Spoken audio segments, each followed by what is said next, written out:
I want you to hold up your hand and picture or do what you might do with them to pick up something, how they work. Now, I want you to imagine how your life would change if someone were to cut off your finger from the very distal joint up, taking your nail with it. How frustrating it might be to complete those day-to-day tasks. I've been a cat owner for as long as I can remember.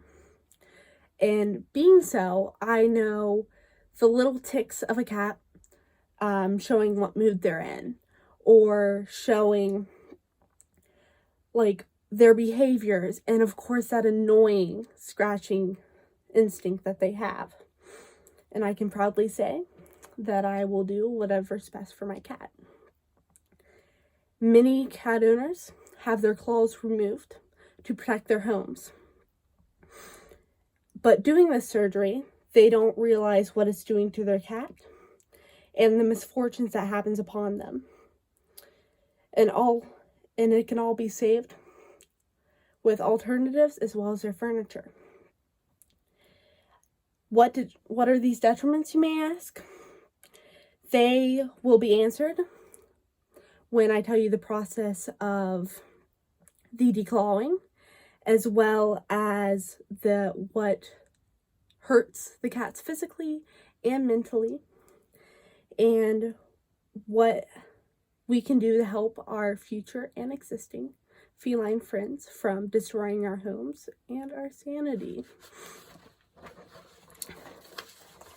To begin our journey to happy cats, I will have to answer what's happening during the declawing. The declawing is a procedure where it may be misleading to the owner, where they may think you're just removing the claw.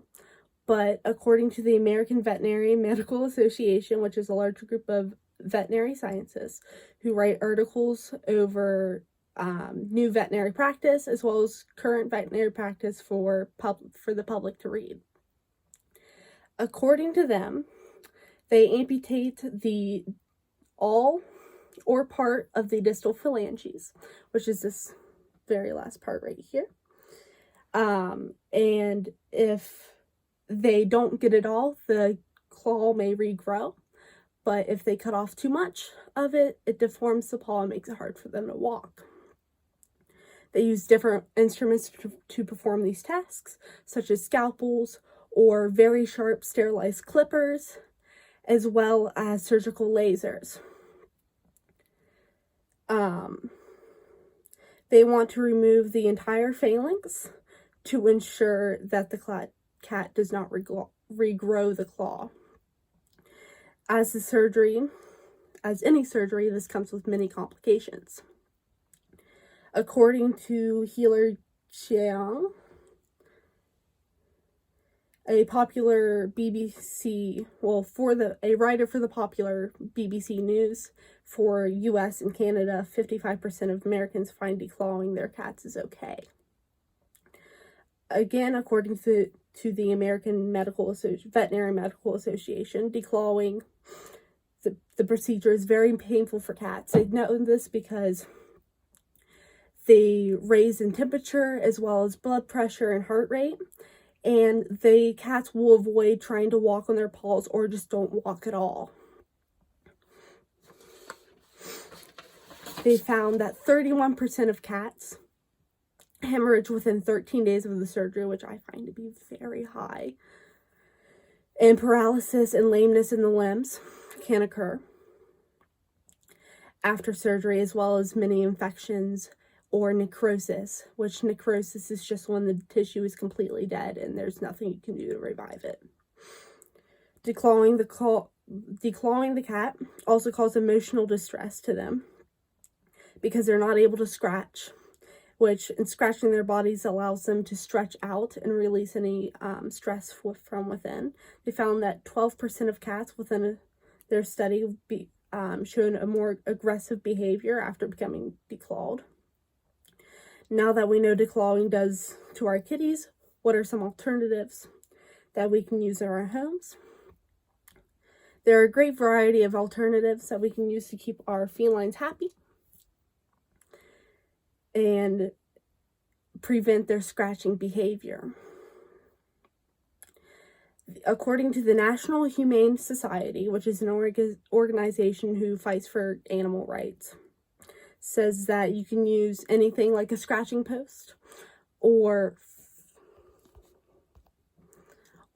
you can use a like little post with rope around it, or like a cat tree with carpet. Cats like to either scratch horizontal or they like to scratch vertical. And because of that, you have to adjust to what your cat does.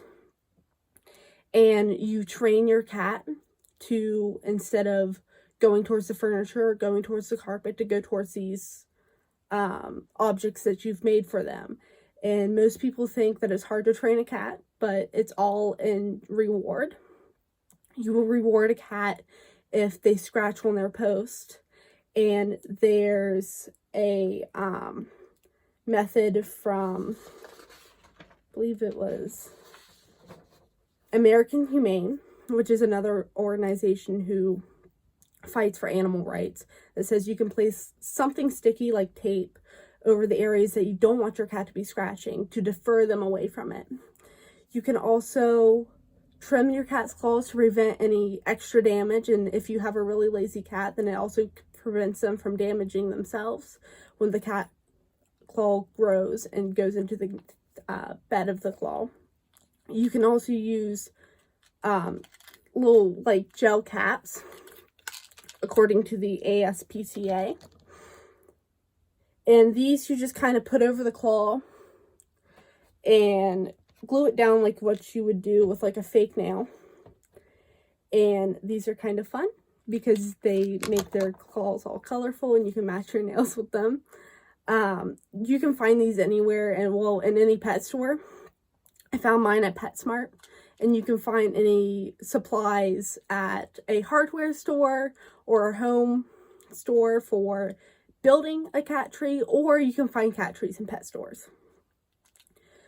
You have learned what veterinarians do when they're actually performing declawing and the complications that can come with the surgery. And you have also learned the alternatives you can use as opposed to declawing your cat.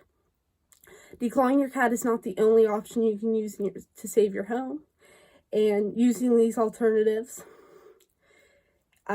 is better than any difficulties with surgery.